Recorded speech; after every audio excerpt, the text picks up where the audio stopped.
समाख्याता तत्कथाम कथयाम प्रभु। पूछा गया कि आप यह बताइए, भगवान वेदव्यास ने सनत कुमारों को पूछा था, कहा था ये आप बता देते तो आप ये बता दो तो बड़ी कृपा होती कि चांडाली के हाथ से बेलपत्र महादेव के ऊपर गिरा और शंकर ने कृपा कर दी। कैसे? कहा तसा समय कन्या युवती सौमिनी तथा। पुरानी बात थी, एक ब्राह्मण की कन्या हुई, छोटी उम्र में उसकी शादी हो गई। हुआ यह है कि उसका पति मौत को प्राप्त हो गया तो बाल वैधव्य हो गई। छोटी उम्र में पति चला गया तो है बाल वैधव्य हो गई। बहुत ध्यान से सुने। घर के लोगों ने उसको बाहर कर दिया, वन में रहने लगी। एक कोई वन का भील उसको उठा करके लेके चला गया। अच्छे घर में पली, सब कुछ हुआ, लेकिन संगति का इतना असर होता है, वो शराब पीना सीख गई। वनवासी लोगों का उसने संग किया। एक दिन की बात थी, भूख से तृषित हो रही थी। इसने अपने हाथ में तलवार उठाई और गौ खरक में बंधी हुई गैया के बछड़े के उसने टुकड़े कर दिए और गाय का मांस खाया उसने, गौ हत्या कर दी। समय आने पर उसकी मृत्यु हो गई। ये कथा बड़ी अद्भुत है, ध्यान से सुन ले।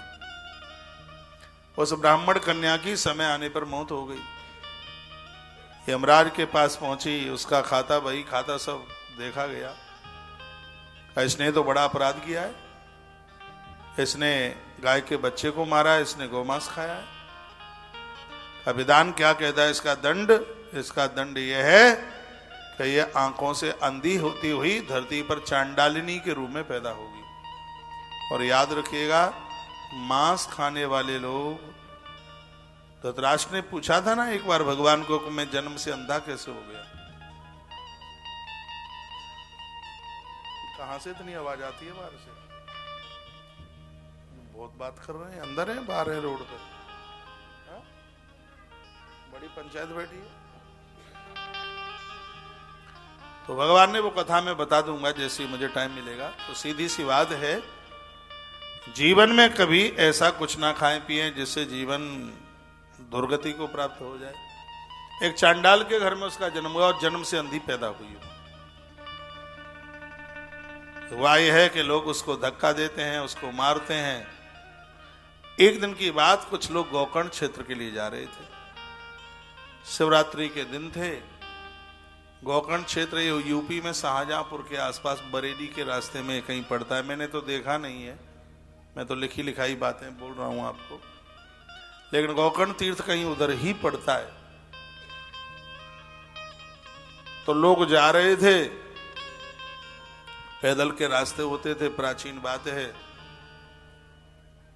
ये भी उनके संग संग लग ली। तीर्थ में जानकर अनजान के कैसे भी जाया जाए, तीर्थ कल्याण ही करता है। तीर्थ की ये महिमा है, ये विचित्र लीला है तीर्थ की, वो कल्याण करता है। तीर्थ में जाएं तो तीर्थ की माटी को प्रणाम करना,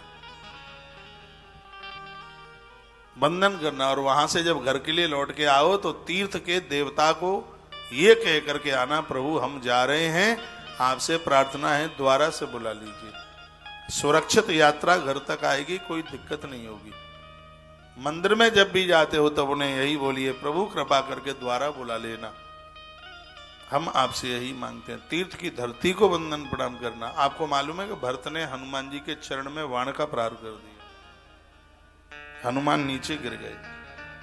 भरत ने ऐसा क्यों कर दिया? इसलिए किया क्योंकि हनुमान जी अयोध्या के ऊपर से उड़ रहे थे। उनके ध्यान में वही था कि सूर्योदय से पहले पहुंचना है, और वो अवध को प्रणाम करना भूल गए। भरतलाल जी ने बाण का प्रहार कर दिया, हनुमान जी नीचे आके गिरे। धरती को मत्था टेका, अवध की माटी को हनुमान जी ने मस्तिष्क टेका। बात हमारे और आपके लिए है, तीर्थ में प्रवेश करते हो, वहां के स्थान को वंदन करें, हम उसको प्रणाम करें। सब लोग गोकर्ण तीर्थ पहुंचे। शिवरात्रि का दिन था। अंधी चांडालिनी लोगों से भीख मांग रही थी। भूख तो क्या नहीं करा सकती। उसने कहा मैं बहुत भूखी हूं, बहुत परेशान हूं, मुझे कोई कुछ खाने को दे दो। एक कोई व्यक्ति भगवान महादेव के मंदिर की तरफ जा रहा था, उसके पास में और तो कुछ था नहीं। उसने कहा चल भूखी है ये खा ले, तो उसने उसके हाथ में बेलपत्र दे दिया। बिना आंख वाले लोग नोट को हाल टटोल के बता देते हैं हाँ कितने का है।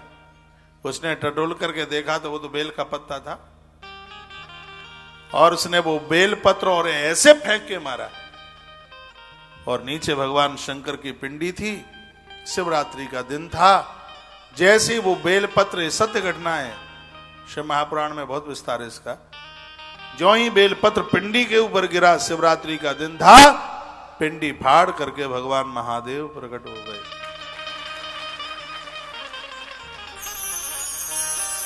और स्त्री को, उसको भगवान ने दर्शन दिए, उसकी आंखें खुल गई। प्रभु की परिक्रमा करती हुई भगवान के धाम को चली गई। थोड़ा सा उसका कोई पाप था, महादेव के दर्शन से उसका कल्याण हो गया।